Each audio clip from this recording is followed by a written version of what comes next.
makhluk hidup manusia, peserta didik dapat menyelidiki bagaimana hubungan saling ketergantungan antar komponen biotik dan abiotik. Jadi ini tentang pemahaman sains.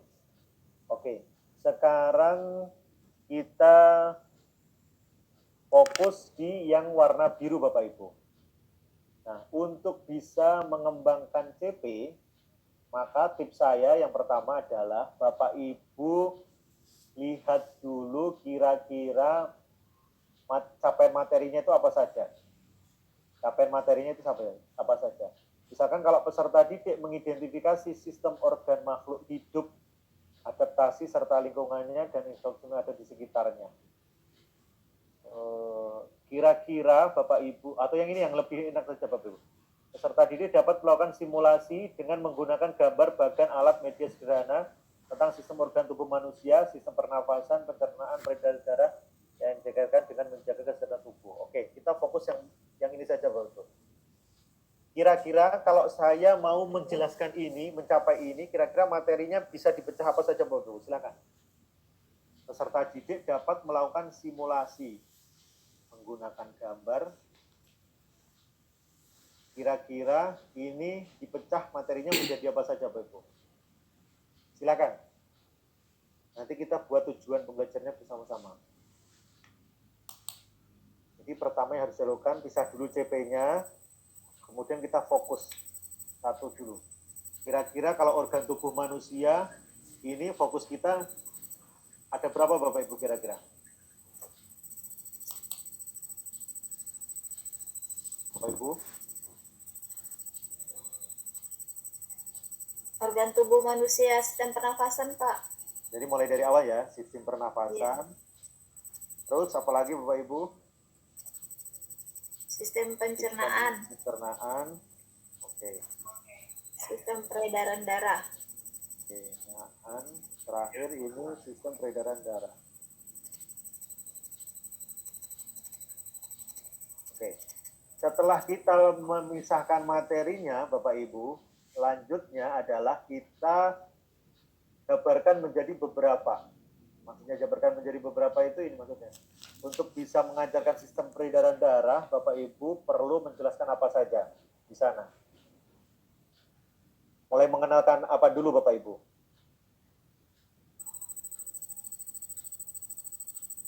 Kalau kita mau mengajarkan sistem peredaran darah, berarti pelajaran apa yang perlu diterangkan, perlu dijelaskan kepada peserta didik kita? Perlu disampaikan. Mulai dari apa dulu? Indra. Berarti organ dulu ya Pak Ibu ya. Mengenal organ dulu. Setelah mengenal organ pernafasan, terus setelah mengenal organ pernafasan, fungsi organ. Fungsi organ. Terus apalagi Bapak Ibu? Ya Pak, refleksi. Mengenal organnya, mengenal fungsi organnya, terus kok mulai tak bisa kata-kata saya nyaman. Cara kerja. Oke, mengetahui cara kerja. Aku nangkep mana bocah boleh. Nafasan. Gangguan mungkin Pak. Terus ya, apalagi Bapak Ibu? Gangguan. Oke, gangguan fungsi. Jadi mengetahui gangguan ya. Ada fungsi tersebut ya. Dan tubuh itu terakhir apalagi Pak yang perlu merawat, menjaga. Iya, menjaga. Oke. Ya. Terus satu lagi Bapak Ibu. Jawab. Keterampilannya perlu kita masukkan satu di sana. Saya tahu lah pokoknya. Ya, Pak. Mulai sistem pernapasan. Menggambar alur sistem. Berarti memodelkan Bapak Ibu ya. Memodelkan. Ya, oke. Nah, jadi seperti ini Bapak Ibu, caranya membuat CP itu caranya seperti ini. Ini tips saja. Jadi pahami dulu CP-nya, kemudian analisis, potong-potong.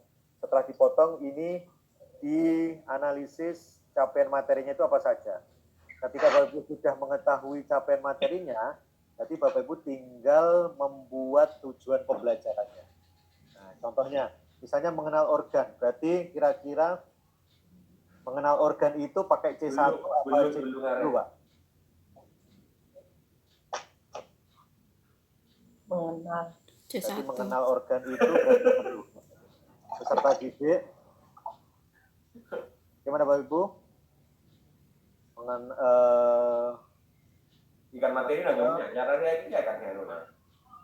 Parahem. Mut parahem. Apa gimana Bapak Ibu? Peserta didik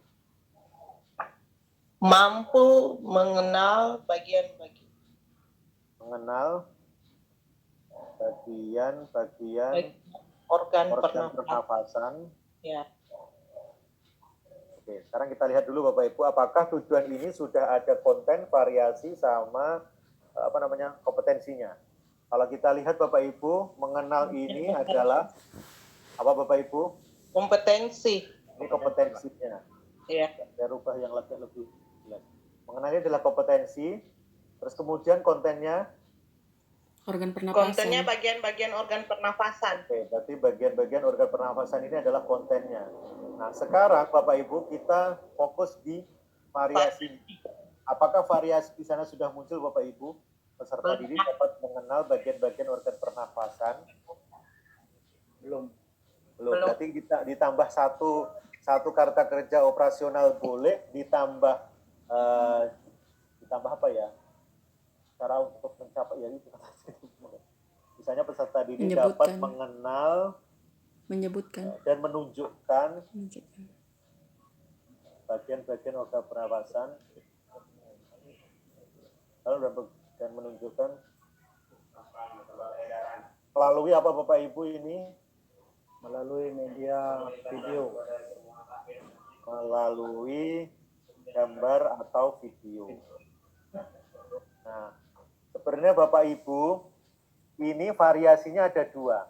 Variasi terkait dengan alat dan bahannya, variasi terkait dengan kompetensinya, cara berpikirnya. Jadi ini sudah memenuhi 3 unsur tadi Bapak Ibu. Sudah ada kontennya, sudah ada variasinya, dan sudah ada kompetensinya. Gambar video ini bisa dimaknai sebagai variasi, sekaligus juga bisa dimaknai yang mengenal dan menunjukkan ini juga bisa disebut sebagai variasi juga. Jadi peserta didik dapat mengenal dan menunjukkan bagian-bagian organ pernafasan melalui gambar atau video. Nah, yang sekarang yang latihan kedua Bapak Ibu, mengenal fungsi organ.